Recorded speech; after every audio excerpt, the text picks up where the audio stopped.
So hello everyone, welcome to Mathshala. हम लोग discuss कर रहे थे डिफरेंशियबिलिटी और ये लास्ट लेक्चर है डिफरेंशियबिलिटी का। हमने काफी कुछ डिस्कस कर रखा है। इसमें कुछ जो चीजें छूट रही हैं वो ये, जैसे अगर किसी फंक्शन का डेरिवेटिव एग्जिस्ट करता है, यानी कि f जो है वो डिफरेंशिएबल है, इसका मतलब f प्राइम जो है वो एग्जिस्ट कर रहा है। इसकी कंटिन्यूटी, इसकी डिफरेंशियबिलिटी पता नहीं। अगला, जब ये डिफरेंशिएबल हो जाएगा तब f डबल डेरिवेटिव एग्जिस्ट करेगा, सेकंड डेरिवेटिव एग्जिस्ट करेगा, एग्जिस्ट। तो ये है process, this is how it works. अगर किसी फंक्शन का डेरिवेटिव किसी डोमेन में पॉजिटिव है थ्रू आउट, ठीक, तो फंक्शन क्या होता है? Monotonically increasing. यानी कि अगर स्लोप फंक्शन का पॉजिटिव है हमेशा, है ना, for every x in the domain, तो फंक्शन कैसा होगा? Monotonic, monotonically increasing. ये चीज पता होनी चाहिए। इससे पहले हम लोग मोनोटोनिक को कैसे देखते थे? अगर सीक्वेंसेस में देखना होता था, सीक्वेंसेस में देखना होता, दो तरीके होते थे, A N plus one minus N, या तो डिफरेंस पॉजिटिव नेगेटिव देख लो, और या फिर रेशियो ग्रेटर देन वन और लेस देन वन देख लो, है ना। ये दो तरीके हमारे पास हुआ करते थे। लेकिन फंक्शन के केस में एक ही तरीका है, क्या? एफ डैश एक्स अगर मोनोटोनिकली इंक्रीज पॉजिटिव है तो फंक्शन मोनोटोनिकली इंक्रीजिंग है। ये अकेला तरीका नहीं है, पार्ट ऑफ माय लैंग्वेज, ये अकेला तरीका नहीं है, तरीके और भी हैं। जैसे अगर किसी इंटरवल में, है ना, ये मान लीजिए कोई पॉइंट है सी, ये किसी इंटरवल में, अगर अगर आपने देखा किसी इंटरवल में कि f x greater than f y for x greater than y, इसका मतलब क्या है? फंक्शन मोनोटोनिकली इंक्रीजिंग है,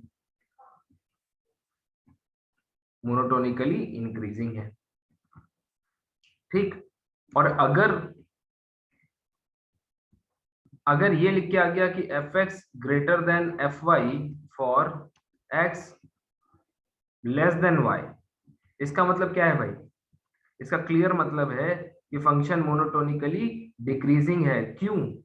क्योंकि देखो, इसको समझो, ये पॉइंट है, इसके हिसाब से अगर देखें तो ये x है और इसके पीछे y है, बिकॉज x बड़ा है ना, इसके पीछे y है।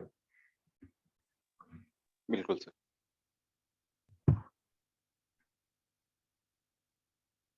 चलिए, अब देखिए, अगर फंक्शन, इसका मतलब क्या है? x ग्रेटर देन y, मतलब y पीछे है।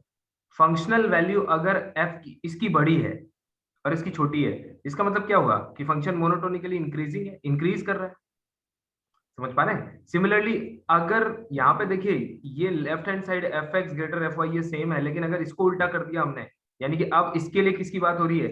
यहाँ पे एक्स पीछे और वाई आगे है ना, और तब अगर इसकी वैल्यू एफ एक्स की वैल्यू एफ वाई से बड़ी है, इसका मतलब क्या है? कि नंबर में आगे अप्रोच करने पर फंक्शन की वैल्यू डिक्रीज हो जाती है। तो क्या ये मोनोटोनिकली डिक्रीजिंग नहीं है?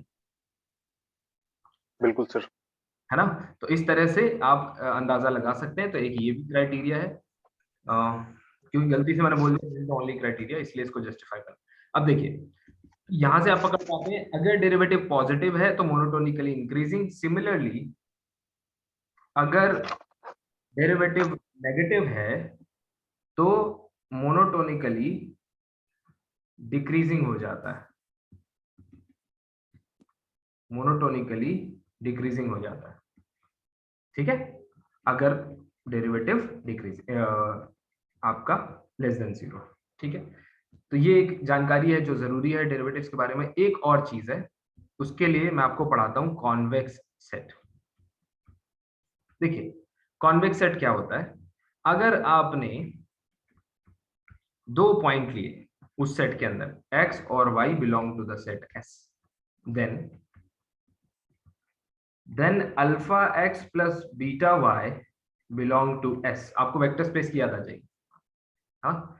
लेकिन इसका मतलब क्या है पता है? कि दो पॉइंट चूज किए आपने x और y, the line joining x and y must belong to the set. ये है इसका मतलब, line joining x and y। For example अगर मैं आपसे पूछूं, ये सेट में क्वेश्चन आ चुका है, ठीक है, नेट में भी पूछते हैं कई बार, पर मल्टी करेक्ट वाले ऑप्शन में एक ऑप्शन में डाल देंगे। आपको मैं 3 सेट दे रहा हूं, एक सेट है y इक्वल टू एक्स, दूसरा सेट है y equal to x square, तीसरा सेट है y equal to x cube, चौथा सेट है x square plus y square equal to 1, पांचवा सेट है x square plus y square less equal 1, ठीक है, और छठा सेट है x square plus y square greater than 1। अब देखना y इक्वल्स टू एक्स, ये लाइन हो गई। इस लाइन के ऊपर अगर मैं कोई भी दो पॉइंट चूज करूं, सपोज मैंने ये दो पॉइंट चूज करे, ठीक है, तो क्या ये दोनों पॉइंट को ज्वाइन करने वाली लाइन हमारे इस सेट के अंदर रहेगी कि नहीं रहेगी, बताइए।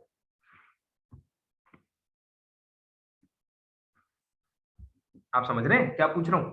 मतलब अगर इन दो पॉइंट्स को ज्वाइंट करने वाली लाइन मैं ड्रॉ करूं, स्ट्रेट लाइन, है ना, याद रखिएगा स्ट्रेट लाइन, यानी लाइन सेगमेंट नहीं होना चाहिए। फर्क समझते हैं लाइन, ये देखिए ये भी लाइन है, ये लाइन नहीं है, ये क्या है, लाइन सेगमेंट है, 12th में इसको पढ़ाया जाता है, और ये जो है वो आपकी स्ट्रेट लाइन।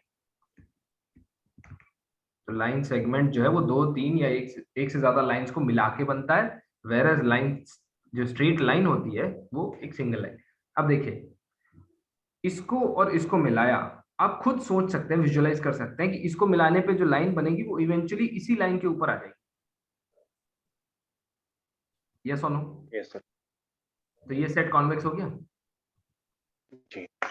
क्योंकि आप कोई भी दो पॉइंट ऐसे प्रोड्यूस नहीं कर पाएंगे जिनको ज्वाइंट करने वाली लाइन कुछ ऐसी हरकत करे कि वो सेट में ना हो।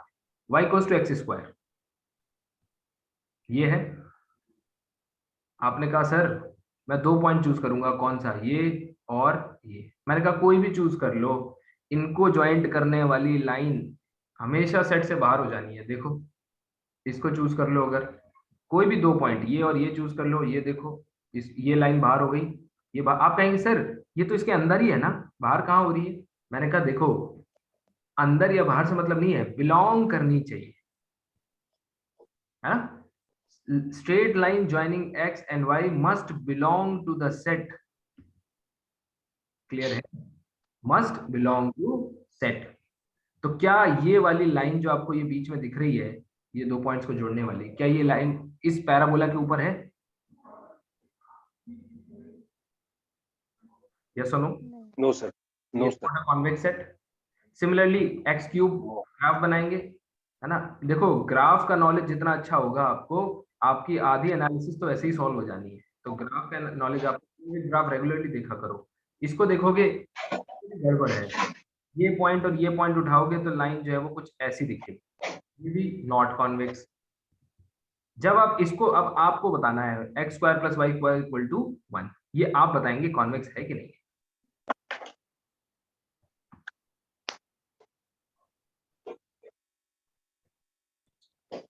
सर वो सर्कल की फोर के इक्वेशन है बारे में तो उसके अंदर ही आएगा। होगा, नहीं होगा ना, क्यों नहीं होगा? आप आराम से डिसाइड कर लीजिए। देखिए ये एडवाइस सबको है, पेशेंस, है ना, धैर्य रखिए, जल्दबाजी कभी मत करिए, चाहे कितना भी इजी क्वेश्चन हो। सब लोग भुगत के बैठे होंगे इस बात को लेकिन अप्लाई नहीं कर रहे। अब देखो ये सर्कल है, मोस्टली ये क्वेश्चन पूछा जाता है, ये कॉन्वेक्स नहीं है, देखोगे तो ये सर्कल है, ठीक है भाई। अब इस सर्कल पर रजत, रजत है मीटिंग में? हाँ सर बोलिए। तो रजत बताइए क्या आपके हिसाब से ये है कॉन्वेक्स या नहीं? सर वो कॉन्वेक्स सेट हो सकते हैं क्योंकि सर्कल के ही अंदर रहेंगे। अगर अपन दो पॉइंट लेते भी है कहीं पे भी, सर्कल के अंदर ही रहेंगे ना सर। ठीक है आप लाइन पे रहिए, ये देखिए दो पॉइंट ले रहा हूं मैं, ये और ये। हाँ अब इनको ज्वाइन करने वाली एक स्ट्रेट लाइन बनाता हूं, ये। क्या ये स्ट्रेट लाइन इस सर्कल पे है? सर्कल के ऊपर नहीं। हाँ तो देखिए मैंने अभी पिछले क्वेश्चन में भी समझाया आपको, मतलब ये मैंने बताया कि बिलोंग करना चाहिए, अंदर नहीं, अंदर मतलब इनसाइड वाले से मत समझ लेना, उसके ऊपर होनी ओके, चाहिए, सेट के ऊपर ऊपर होना चाहिए सर, ना। नहीं है फिर सर। सेट, हाँ सेट तो ये है ना, ये हमारा सेट है, ये सेट इसमें बिल्कुल, कहाँ बिलोंग कर रही है, तो ये नहीं होगा। यस सर, यस सर, लेकिन श्योर बेटा वाला। इसके नीचे वाला होगा, क्योंकि नीचे वाले को अगर आप विजुलाइज करें तो ये सर्कल नहीं है, क्या कहते हैं इसको, इनइक्वालिटी का है सर। ये है डिस्क, ओपन, बाहर वाला एरिया सर। ओपन ये डिस्क है, डिस्क। लेस देन 1 इनसाइड आएगा ना सर पूरा, ये पूरा यानी बाउंड्री फिर पॉइंट नहीं, बाउंड्री नहीं आएंगी सर उसमें, आएगी ओपन भाई, यानी इक्वल है, डॉटेड, आएगी, इक्वल है, बाउंड्री तो आएगी। इक्वल आएगी। है, इक्वल है, इक्वल। यस सर, आएंगी, बाउंड्री आएंगी। अब देखिए, मैंने सिर्फ लेस देन देखा, इसके कारण मैंने बोला। अब देखिए ये क्योंकि इसको आप एक याद है पहले के जमाने में सीडी आया करती थी कॉम्पैक्ट डिस्क, है यस ना, सर, यस सर। उससे विजुअलाइज कर सकते हाँ, हैं, बस उसमें बीच में होल होता था ग्रिप करने के लिए, इसमें नहीं है। तो अगर मैं कोई भी 2 पॉइंट उठाऊं, लेटेस्ट से मैंने ये पॉइंट उठाया, ये पॉइंट उठाया, इस लाइन को ज्वाइन करूं, इस लाइन को ज्वाइन करने के होगा लिए, सर। है ना, इस लाइन को ज्वाइन करने के लिए अगर जो मतलब स्ट्रेट लाइन जो ज्वाइन कर रही है, क्या वो सेट के अंदर है यस सर, है सर। ना, सेट के है अंदर सर, है, ये इनसाइड वाला नहीं है। है, on the set, on the curve, है ना। क्यों, क्योंकि अब ऑन आने द वाला सेट रीजन वाला, हमारे पास, अब बताओ फटाफट, ये वाला लास्ट वाला होगा कि नहीं होगा, होगा सर। ग्रेट, तो बाहर आ लास्ट वाला जाएगा। सर नहीं होगा, नहीं लास्ट होगा। वाला नहीं होगा। लास्ट नहीं, वाला नहीं है। देखो, नहीं है सर।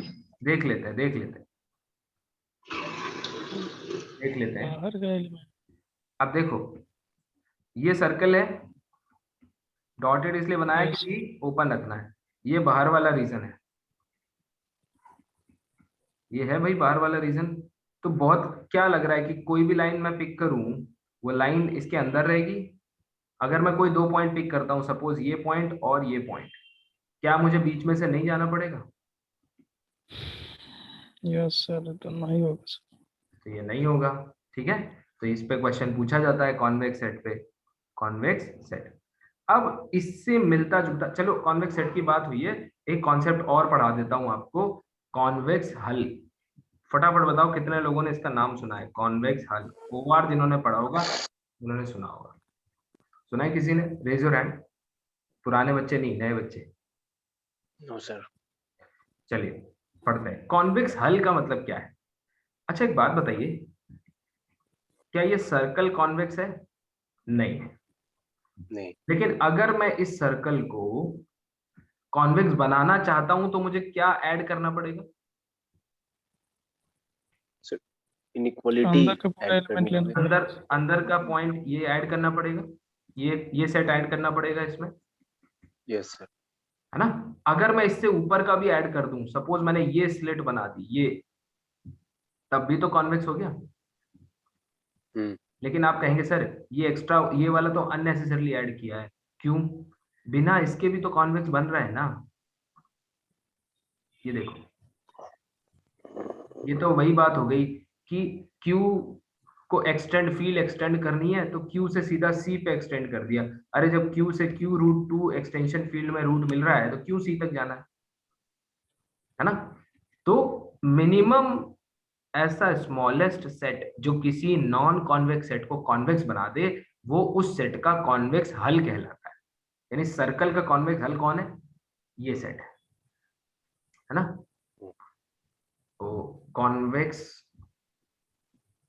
हल of any set S is the smallest set containing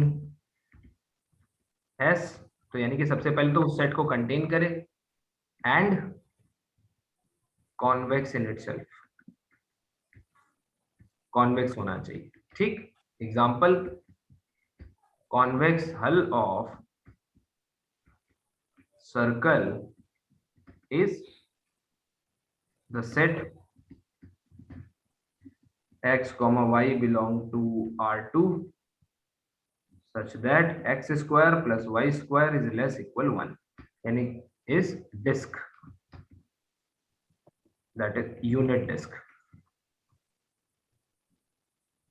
ठीक है भाई, क्लियर है। अब एक एग्जांपल और कर लेते हैं। अगर मैं आपसे पूछूं कॉन्वेक्स, ये सेट कॉन्वेक्स है 0 0 1 0 0 1, इसको बनाने वाला ट्रायंगल, क्या ये सेट कॉन्वेक्स है? सर इसका इक्वेशन पहले मिल जाए तब तो हम लोग क्लियर हो पाए। इक्वेशन क्या, ज्योमेट्री तो है ये देखिए। इनइक्वालिटी या इक्वेशन? नहीं नहीं, इसको बनाने वाला ट्रायंगल, ये ज्योमेट्री आपको रेड में दिख रही होगी। अच्छा, ये प्लेन ज्योमेट्रिकल नहीं फिगर है जो सर, दिख रहा है नहीं है वो सर। जिस तरह से सर्कल बाउंड्री, डिस्क की बाउंड्री ही होती है, उसमें उसमें इक्वेशन का क्या मतलब है? मतलब सर्कल पूछूंगा तो सर्कल मतलब केवल बाउंड्री ही होती है और कुछ नहीं। ऐसे ट्रायंगल जो है, ट्रायंगल केवल बाउंड्री होता है ना? नहीं होगा सर। ठीक, तो ये नॉन कॉन्वेक्स सेट है, तो ऑब्वियसली इसका कोई कॉन्वेक्स हल होगा। तो आप मुझे बताइए व्हाट इज द कॉन्वेक्स हल ऑफ दिस?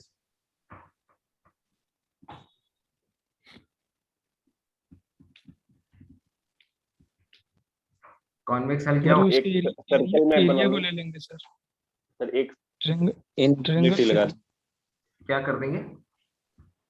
पूरे एरिया को ले लेंगे, ट्रिंगल के एरिया को ले लेंगे सर। एग्जैक्टली, ये फिल कर देंगे। ठीक है। अब आप पूछोगे कि सर इसको रिप्रेजेंट कैसे करें, तो देखो ऐसे रिप्रेजेंट करो, intersection of x greater than 0, y greater than 0 and x plus 1 less equal, x plus y less equal 1, इनका इंटरसेक्शन जो होगा वही तो बनेगा। यस सर, एलपीपी के अकॉर्डिंग। हाँ, एलपीपी जैसा। ठीक है, Yes. ग्रेटर ग्रेटर इक्वलिटी लगा लो क्योंकि सही चीज, ठीक है ना? तो इसका मतलब है कॉन्वेक्स हल अपने को समझ में आ गया। अब इससे कंफ्यूज मत होइए, एक और नोशन होता है, वो है कॉन्वेक्स फंक्शन। कॉन्वेक्स सेट अलग चीज है, कॉन्वेक्स फंक्शन अलग चीज है। तो कॉनकेव सेट नहीं होता है, याद रखिएगा, कॉनकेव सेट जैसा कुछ भी नहीं होता। ठीक, कॉनकेव सेट नहीं होता है, कॉन्वेक्स कॉनकेव फंक्शन होता है। कॉन्वेक्स कॉनकेव फंक्शन होता है, कॉनकेव सेट नहीं होता। यानी कि सर कॉन्वेक्स सेट तो पढ़ लिया, कॉन्वेक्स हल भी पढ़ लिया, जरा कॉनकेव सेट बता कॉनकेव दो। शायद एलपी में होता नहीं है सर, कॉनकेव। कॉनकेव सेट नहीं होता है, कॉनकेव फंक्शन होता है ना? सेट जो अच्छा, होता है वो वो एल कॉन्वेक्स, जो एलपीपी में पढ़ते हैं वो कॉन्वेक्स सेट है। अगर इसीलिए मैंने पूरे लेक्चर शेयर कर दिए हैं, उनको बैठ के पढ़िए, है ना? नेट का देखो, न्यूमेरिकल के लेक्चर शेयर कर दिए हैं, ओआर के लेक्चर शेयर कर दिए हैं। पढ़ा तो मैं ही रहा हूं ना, किसी दूसरे के लेक्चर थोड़ी है भैया, उनको पढ़ो बैठ के, है ना? जो डाउट होंगे उनको हम देख लेंगे, डाउट में एक डाउट क्लास ले लूंगा मैं। इनको बैठ के पढ़िए क्योंकि ये गेट में बड़े इंपॉर्टेंट हैं। और जितना 9 लेक्चर इसके हैं वो भी छोटे छोटे, 3-4 लेक्चर इसके हैं, टोटल 12 लेक्चर है ना? हार्डली आपको 6 घंटे लगेंगे, बैठ के पढ़ो इनको। तो आप देखेंगे कि उसमें जो है कॉन्वेक्स सेट का इस्तेमाल होता है। आपको पता है ऐसा क्यों होता है?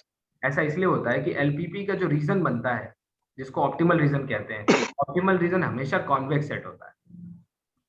जितने भी ये इनइक्वालिटी से आप बनाते हैं ना, तो देखिएगा अंदर का रीजन हमेशा फिल्ड होता है, कॉन्वेक्स सेट होता है। और जो सोल्यूशन मिलता है वो कहाँ मिलता है? इस कॉन्वेक्स सेट की बाउंड्री पे, है ना? पॉइंट्स पे। इंटरसेक्शन कॉर्नर पॉइंट जिसको कहते हैं। कॉर्नर इसलिए पॉइंट्स पे। कॉन्वेक्स सेट को पढ़ना जरूरी होता है कि बिना कॉन्वेक्स सेट को समझे आप एलपीपी में नहीं जा सकते। ठीक, तो अब आते हैं जो रियल एनालिसिस में है, वो है convex concave function, convex function. जो आप कॉनकेव लेंस और कॉन्वेक्स लेंस पढ़ते हैं ना, वो फंक्शन से रिलेटेड है, उसका कॉन्वेक्स सेट से कोई लेना देना नहीं। ठीक, वो सेट है ना, वो फंक्शन से एसोसिएटेड है। तो देखिए कॉन्वेक्स सेट कौन सा होता है और कॉनकेव सेट कौन सा होता है, बहुत बार लोग कंफ्यूज हो जाते हैं। बुकलेट में आप इसका डेफिनेशन पढ़ेंगे, ठीक है, वो डेफिनेशन भी हमें पता होनी चाहिए। लेकिन देखो, अगर स्लोप जो है is always below the curve, ये जो बता रहा हूं ये बेस्ट है,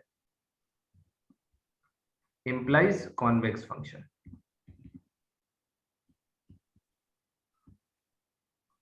तरीका एक और, अगर डबल डेरिवेटिव पॉजिटिव है for x belongs to i, it implies f is convex. On I. ठीक, डबल डेरिवेटिव ये टेस्ट होता है। अगर कोई फंक्शन पूछ दिया जाए which of the following function is convex function, तो क्या करोगे, डबल डेरिवेटिव निकालो, पॉजिटिव है तो कॉन्वेक्स है, नेगेटिव है तो कॉनकेव है। सिमिलरली अगर मैं आपसे बोलूं कि कॉनकेव फंक्शन कैसे पिक करोगे, तो कॉनकेव फंक्शन पिक करने के लिए if slope above yes slope is always the curve, above the curve,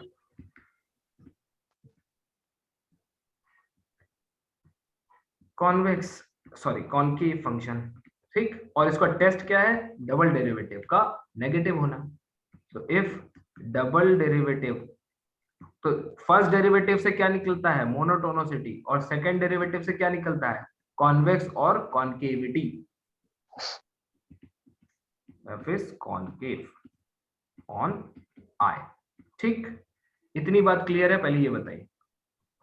अब अगर मैं आपको दो ज्योमेट्री दिखाऊं, पहला ये और दूसरा ये, अगर आप नोटिस करें तो इस फंक्शन के किसी भी पॉइंट पर आप स्लोप डालें इस ज्योमेट्री की, तो स्लोप हमेशा ग्राफ के नीचे है, यस सर, मतलब कॉन्वेक्स है। कॉन्वेक्स। और यहाँ देखेंगे तो हमेशा आप देखिए ऊपर ही स्लोप ऊपर रहेगा, इसलिए यहाँ पे क्या है, ये कॉनकेव है। कॉन्केव। That's it. तो सेकंड डेरिवेटिव, अब आप पूछोगे सर इसको इस चैप्टर में क्यों पढ़ा रहे हो, तो देखो जहां डिफरेंशियबिलिटी डिस्कस करेंगे वहीं तो पढ़ाना पड़ेगा ना, है ना। जब डेरिवेटिव के बारे में पता होगा तभी तो पढ़ पाओगे, उसके एप्लीकेशंस हैं ये सारे। अब देखिए कॉन्वेक्स और कॉनकेव से आगे बढ़ते हैं और एक बहुत महत्वपूर्ण जगह पे हम लोग पहुंच रहे हैं, इसका नाम है टेलर्स फॉर्मूला। ठीक है, बहुत महत्वपूर्ण है टेलर्स फॉर्मूला। पहले ये बता दो कि यहां तक मामला सब समझ में आया है कि नहीं। Yes sir.